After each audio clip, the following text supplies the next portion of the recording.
ಚರ್ಚೆ ಆಗ್ತದೆ sir. BJP ಕೂಡ ಸದನ ನಡೀಲಿನ ಅವಕಾಶ ಕೊಟ್ಟಿಲ್ಲ ಸದನ. ನೋಡ್ರಿ, ಇಂಥ ಬರದ ಸಂದರ್ಭದಲ್ಲಿ ನಾಗೇಂದ್ರ ಅವರ ರಾಜೀನಾಮೆಯನ್ನು ಇಟ್ಕೊಂಡು ಅನವಶ್ಯಕವಾಗಿ ಸದನದ ಸಮಯವನ್ನು ಹಾಳು ಮಾಡಿದ್ರು.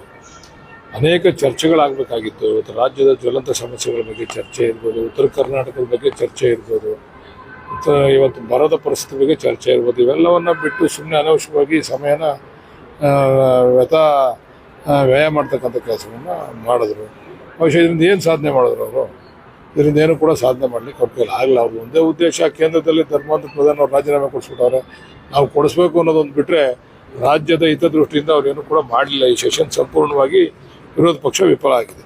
ಸರ್, ಈಗಾಗಲೇ ಇವತ್ತು ರಾಜೀನಾಮೆ ಕೊಟ್ಟಿದ್ದಾರೆ ಅನ್ನುವಂಥ ಸುದ್ದಿ ಇದೆ ಸರ್. ಸಿಎಂ ಗೊತ್ತಿಲ್ಲ ನನಗೆ, ಅದ್ರ ಬಗ್ಗೆ ನನಗೆ ಮಾಹಿತಿ ಇಲ್ಲ. ಕುಮಾರಸ್ವಾಮಿ ರಾಜ್ಯ ರಾಜಕಾರಣಕ್ಕೆ ರೀ ಎಂಟ್ರಿ ಆಗ್ತದೆ ಅನ್ನೋ ಒಂದು ಚರ್ಚೆ ಕೂಡ ಆಗ್ತಿದೆ ಸರ್. ಇದಕ್ಕೆ ಸರ್ಕಾರದ ಮೇಲೆ ಸಾಕಷ್ಟು ಆರೋಪಗಳು ಕೂಡ ಮಾಡ್ತಾ ಇದ್ದಾರೆ. ಈಗ ನೈಸ್ ವಿರುದ್ಧ ಒಂದು ಹೋರಾಟ ಇರಲಿ, ಅದು ನೈಸು ನಮ್ದಲ್ಲ, ಅದು ಸರ್ಕಾರದ ನೈಸು. ಅದೇನು ಕೋರ್ಟಲ್ಲಿ ಏನೋ ತೀರ್ಮಾನ ಆಗಿದೆ ಅಂತ ಹೇಳ್ತಾ ಇದ್ದಾರೆ, ನಮಗೂ ಕೂಡ ಅದು ಗೊತ್ತಿಲ್ಲ. ಈಗ ನಮ್ದೊಂದು ಸಬ್ ಕಮಿಟಿ ಕೂಡ ಮಾಡಿದ್ದಾರೆ, ನೈಸ್ ವಿಚಾರದಲ್ಲಿ ಒಂದು ಸಬ್ ಕಮಿಟಿ ಕೂಡ ಮಾಡಿದ್ದಾರೆ.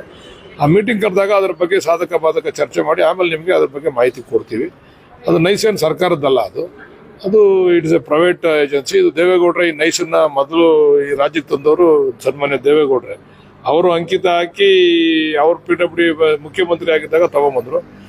ಆ ಕೂಸು ಇದು ಬೃಹದಾಕಾರವಾಗಿ ಬೆಳೆದಿದೆ. ಅದ್ರ ಬಗ್ಗೆ ಸಾಧಕ ಬಾಧಕ ಚರ್ಚೆ. ಅದ್ರ ವಿರುದ್ಧ ಅದೇ ವಿಚಾರ ಇಟ್ಕೊಂಡು ರಾಜ್ಯ ಸರ್ಕಾರದ ವಿರುದ್ಧ ಹೋರಾಟ ಮಾಡಕ್ಕೆ JDS ರಾಜ್ಯ ಸರ್ಕಾರಕ್ಕೂ ಅದಕ್ಕೂ ಸಂಬಂಧ ಏನು? ಕೋರ್ಟಲ್ಲಿ ಇದೆ ಅದು.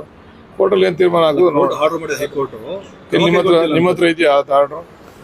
ಮಾಧ್ಯಮದವ್ರ ಹತ್ರ ಇದೆಯಾ? ತೋರಿಸಿ ಆರ್ಡ್ರ್ ಇದ್ರೆ. ಏನು ಆರ್ಡರ್ ಮಾಡಿದೆ ಕೋರ್ಟು? ದಯಮಾಡಿ ತಿಳಿಸಿ.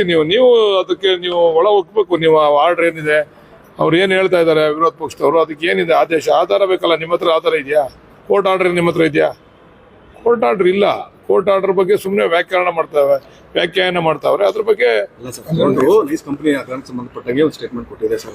ಏನಿದೆ, ಏನು ಆದೇಶ? ಇಲ್ಲಿ ಕೆಲವೊಂದಿಷ್ಟು ಭ್ರಷ್ಟಾಚಾರಗಳು ನಡೆದಿದೆ, ಇದ್ರ ಬಗ್ಗೆ ಸರ್ಕಾರ ಹೇಳಿದ್ದಾರೆ ಸರ್. ಅಲ್ಲ, ನನ್ನ ಹತ್ರ ನಮಗಂತೂ ಗೊತ್ತಿಲ್ಲ. ಅದ್ ನೋಡೋಣ. ಈಗ ನಮ್ಮ ಕಮಿಟಿ ಇದೆಯಲ್ಲ, ಕಮಿಟಿ ಮುಂದೆ ಅದೇನು ಚರ್ಚೆ ಆಗ್ತದೆ ಅದು ನೋಡ್ಬಿಟ್ಟು ನಾವು ತೀರ್ಮಾನ ತಗೊಂತೀವಿ. ಯಾವುದೇ ಕಾರಣಕ್ಕೆ ಇಲ್ಲಿ ಅನವಶ್ಯಕವಾದಂಥ ಭ್ರಷ್ಟಾಚಾರ ಇರ್ಬೋದು, ಬೇರೆ ಬೇರೆ ತೊಂದರೆಗಳಿಗೆ ಅವಕಾಶ ಕೊಡೋದಿಲ್ಲ ನಮ್ಮ ಸರ್ಕಾರ. ನಮ್ಮ ಮುಖ್ಯಮಂತ್ರಿಗಳು ಅಷ್ಟೇ, ನಮ್ಮ ಸರ್ಕಾರನೂ ಅಷ್ಟೇ. ಅದಕ್ಕೆ ಒಂದು ಸಬ್ ಕಮಿಟಿ ಮಾಡಿದ್ದಾರೆ. ಆ ಕಮಿಟಿನಲ್ಲಿ ಮೀಟಿಂಗ್ ಶಾರ್ಟ್ಲಿ ಮೀಟಿಂಗ್ ಆಗ್ತದೆ. ಈ ಬರ ಇರೋದ್ರಿಂದ ಸ್ವಲ್ಪ ಕಮಿಟಿ ಮೀಟಿಂಗ್ ಸ್ವಲ್ಪ ನಿಧಾನ ಆಗ್ತಾ ಇದೆ. ಬರದ ಚರ್ಚೆಗಳ ನಂತರ ಅದ್ರ ಬಗ್ಗೆ ನಾವು DK ಶಿವಕುಮಾರ್ ಅವರು ನೈಸ್ ಟೇಕ್ ಆಫ್ ಮಾಡ್ತಿದ್ದಾರೆ. ಅವರು ಸ್ವಂತ ಬಂಡವಾಳ ಆಗ್ತಾ ಇದ್ದಾರೆ ಅಂತ ಹೇಳಿ ಕೂಡ ಸುಮ್ಮನೆ ಉಡಾಫೆ ಮಾತುಗಳಿಗೆಲ್ಲ ಉತ್ತರ ಕೊಡಲ್ಲ ರೀ.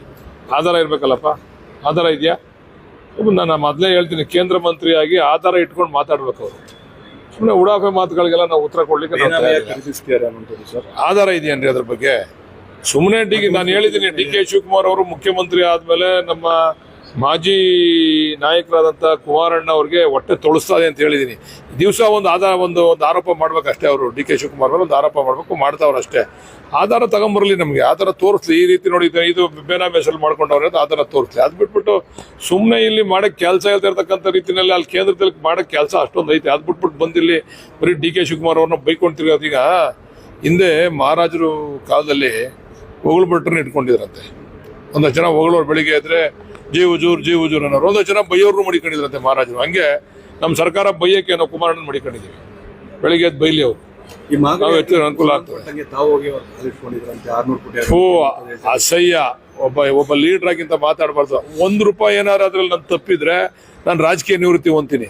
ಅದ್ರಲ್ಲಿ ನನ್ನ ತಪ್ಪನ್ನ ಅವರು ಪ್ರೂವ್ ಮಾಡಲಿ. ನಾನು ಯಾಕೆ, ನನಗೇನು ಅದು ದರ್ದಿಲ್ಲ. ನಾನು ತಪ್ಪು ಮಾಡಿದ್ರಾಗ ಅವ್ರು ಕಾಲಿಟ್ಕೊತಿದ್ದೆ. ನಾನೇನು ತಪ್ಪು ಮಾಡಿಲ್ಲ. ಆದರೆ ಅವ್ರು ಪ್ರೂವ್ ಮಾಡದೆ ಹೋದರೆ ಅವ್ರು ರಾಜಕೀಯದಿಂದ ನಿವೃತ್ತಿ ಹೊಂದಬೇಕು. ಕೇಳ್ರಿ ಚಾಲೆಂಜು. ಒಂದೇ ₹1, 600 ಕೋಟಿ ಬೇಡ, 1 ಕೋಟಿ, ₹1 ಹಗರಣ ಇದ್ರೆ ನಾನು ರಾಜಕೀಯ ನಿವೃತ್ತಿ ಹೊಂತೀನಿ. ಇದ್ರ ಸುಮ್ಮನೆ ಬುಲ್ಡೆ ಬಿಡ್ತಾರಲ್ಲ ಕುಮಾರಸ್ವಾಮಿ ಅವರು, ಅದನ್ನು ದಯಮಾಡಿ ಕ್ಷಮೆ ಕೇಳಬೇಕು, ವಾಪಸ್ ತಗೋಬೇಕು. ಅವರು ಅದನ್ನು ಪ್ರೂವ್ ಮಾಡಲಿ. ಅದ್ರ ಬಗ್ಗೆ ಏನು ಇವ್ರು ಕಾಲಿಡ್ಕೊಳಕ್ಕೆ ಬಂದಿದ್ದೆ? ನಾನೇನೋ ತಪ್ಪು ಮಾಡಿದ್ರು ಕಾಲಿಡ್ಕೊತಿದ್ದೆ. ನಾನೇನು ತಪ್ಪು ಮಾಡಿಲ್ಲ. ಅದರಲ್ಲಿ ಸುಮ್ಮನೆ ಹಿಂಗೆ ಹೇಳಿಲ್ವಾ ಉಡಾಫೆ ಮಾತುಗಳು? ಒಂಥರ ಹೇಳಿಲ್ವಾ ಅವ್ರಿಗೆ? ಅವ್ರ ಮಾತುಗಳೇ ಅಸಹ್ಯ ಆಯ್ತದೆ. ಜನಗಳಿಗೆ ಅಸಹ್ಯ ಆಯ್ತದೆ, ನಮ್ಗೆಲ್ಲ ಅಸಹ್ಯ ಆಯ್ತದೆ ಅವ್ರ ಮಾತುಗಳು. ಆಧಾರ ಇಟ್ಕೊಂಡು ಮಾತಾಡಲಿ, ಅದ್ರ ಬಗ್ಗೆ ನಾವು ಉತ್ತರ ಕೊಡ್ತೀವಿ. ಆಧಾರ ಇಲ್ಲದೆ ಇರ್ತಕ್ಕಂಥ ಮಾತುಗಳು ಆಡೋದು ಅವ್ರಿಗೇನಾದ್ರು ಹೊಟ್ಟೆ ತೊಳಸ್ತದಲ್ಲ. ಪಾಪ ಅವ್ರಿಗೇನೋ ಒಂದು ಔಷಧಿ ಕೊಡಿಸ್ಬೇಕು ನಾವು ಇವಾಗ. ಹೌದಾ? ನಂದ ಆ ವಿಚಾರವಾಗಿ ನಮ್ಮ ಹೆಸರನ್ನ ಎತ್ತಬೇಡಿ ಅನ್ನೋ ಕಾರಣಕ್ಕೆ ತಾವು ಹೋಗಿದ್ರಿ. ಅಸಹ್ಯ. ಹೇಳಿಲ್ವಾ? ನನ್ನ ಹೆಸರಲ್ಲ ರೀ. ಒಂದೇ ₹1 ಅದ್ರಲ್ಲಿ ಏನಾದ್ರು ಕೂಡ ನಾನು ತಪ್ಪಿದ್ರೆ ನಾನು ರಾಜಕೀಯ ನಿವೃತ್ತಿ. ಇಲ್ಲದ್ರೆ ಇವ್ರೇನ್ ಮಾಡ್ತಾರೆ ಕೇಳಿ? ಈ ಬಾಯಿ ಬಂದಂಗೆ ಬಡ್ಕೊಳ್ಳೋದನ್ನ ಬಿಟ್ಬಿಟ್ಟು ಮಳೆ ಸೇರ್ಕೋತಾರೆ ಕೇಳಿ. ಸ್ವಲ್ಪ ಮಾತಾಡ್ಬೇಕು, ಕೇಂದ್ರ ಮಂತ್ರಿ ಸ್ವಲ್ಪ ಜವಾಬ್ದಾರಿತಾಗಿ ಮಾತಾಡ್ಬೇಕು. ಸರ್ RSS ವಿಚಾರದ ಮತ್ತೆ ತಾವು ರಿಯಾಕ್ಟ್ ಮಾಡಿದ್ರು 9 ತಿಂಗಳ ಹಿಂದೆ ಇದರಲ್ಲಿ ಭಾಗವಹಿಸಿದ್ರು ಅಂತ ಹೇಳಿ ಈಗ ಅವ್ರನ್ನ ಯಾರು?